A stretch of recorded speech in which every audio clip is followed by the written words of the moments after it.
네, 중국발 충격이 그렇게 오래 가지는 않은 모습입니다. 급하게 빠진 만큼 또 빠르게 회복해 가고 있는 모습인데요. 내일장 분위기는 어떨지 먼저 살펴보겠습니다. 내일장 미리 보기 KTB 투자증권의 김윤서 연구원입니다. 안녕하세요. 네, 안녕하세요. 네, 어제 오늘 하도 중국 얘기를 해서 국내에서는 어떤 이슈가 있었는지조차 좀 가물가물해집니다.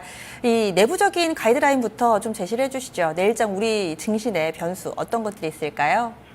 네, 일단 그 시장 그 방향성 자체가 이제 내부 변수보다는 계속해서 좀 해외 변수에 의해서 방향성이 좀 결정이 되고 있기 때문에 뭐 내일도 계속해서 좀 해외 쪽, 뭐 중국 증시라든지 아니면 뭐 해외 금융시장 동향에 조금 더 영향을 받을 것 같고요. 좀 내부적으로는 그 아무래도 시장 주도 업종 어제 오늘 낙폭이 좀 컸던 그 코스닥 그리고 이제 바이오 업종이 조금 추가 반등에 나설 수 있을지가 좀 핵심인 것 같습니다. 일단 오늘 좀 장 마감 좀 가까워지면서 굉장히 그 낙폭 과대 인식에 따른 어떤 저가 매수가 유입이 되면서 그 좀 시장 주도 업종의 바이오 쪽이 좀 반등을 하고 있는데 이 부분이 좀 내일까지 연장이 될 수 있을지 좀 확인을 하시면 좋을 것 같고, 그다음에 이제 환율입니다. 계속해서 그 원달러 환율 최근에 이제 단기에 굉장히 급등을 했는데 이 부분이 좀 어떻게 될지가 핵심인데, 이 부분 역시 국내 변수보다는 해외 변수, 특히 그 글로벌 달러의 방향성에 달려있기 때문에요. 내일도 계속해서 좀 해외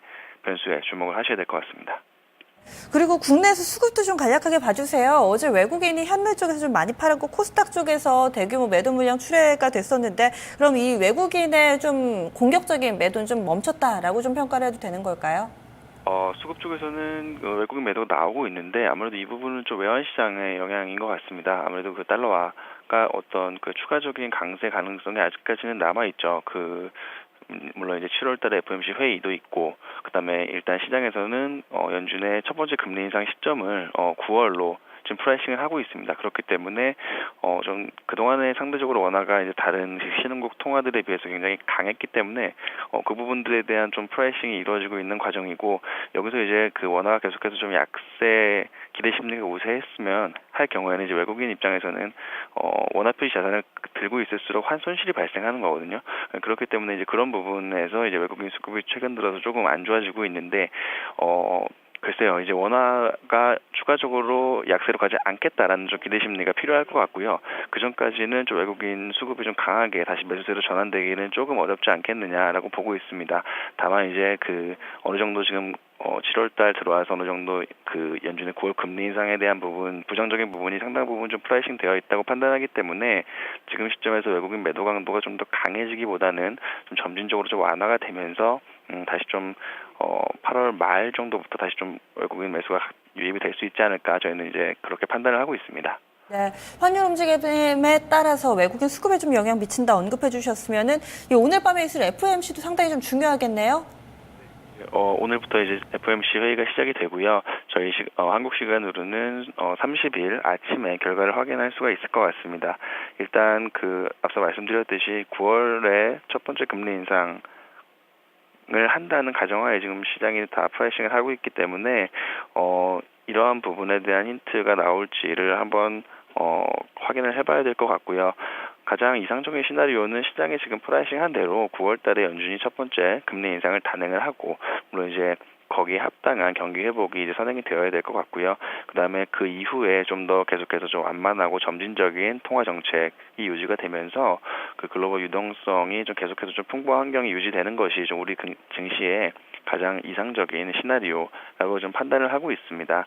그리고 또 이제 중국 증시가 지금 아주 계속해서 좀 하락을 하고 있는데 이 부분도 어쨌든 그 정부에서 어떤 그 증시 급락을 막기 위한 대책이 나올지 좀 확인을 해봐야 될 것 같고, 여기에 따라서 또 국내 증시를 포함한 글로벌 증시의 좀 투자 심리, 단기 투자 심리가 결정이 될 것 같습니다. 그리고 이제 한 가지 더 주목하셔야 될 부분이 있는데, 오늘 밤이죠. 이제 그 미국의 그 길리어드 사이언스라고 그 나스닥 바이오 시총 1위 대장 주식이 이제 실적을 발표합니다. 이제 지난 금요일에 이제 그 바이오젠의 실적이 어닝 쇼크가 나타나면서 나스닥 바이오 업종 전반적으로 좀 투자 심리가 위축이 됐고, 그러한 부분들이 이제 우리나라 코스닥의 또 바이오 업종의 투자 심리에까지 영향을 미쳤는데 과연 이제 이 부분이 어떻게 해결이 될지 오늘 이제 길리어드 사이언스 실적 결과를 통해서 확인할 수가 있을 것 같고요.